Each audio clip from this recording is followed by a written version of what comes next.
зебрада не үшін инфаркт болмайды деген кітап бар да. Зебрада не үшін инфаркт болмайды деген ше, жүрегінде. Сөйтсе арыстан, гепардтар қуалайды ғой зебраны. Қашады, оны стресс қой, сұмдық, не ұрады, адреналин ұрады. Сосын қашып қуалап болғаннан кейін барады да дальше спокойно тұрып шөбін жей береді екен да.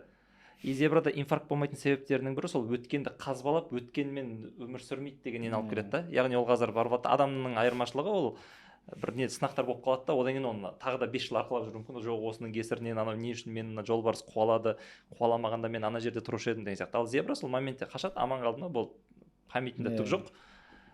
И нетеді андай шөбін жеп жүре береді, сол үшін инфаркт болмайды деген бір әзіл не бар. Сол сияқты. Бүгінгі подкасттың қорытындысы зебра болма. Зебра болу немесе алтын балық болу деген бар ғой, тоже көрген шығарсыздар. Алтын балық. Алтын балықтың да несі 3 секунд па 5 секунд па сонда памяти.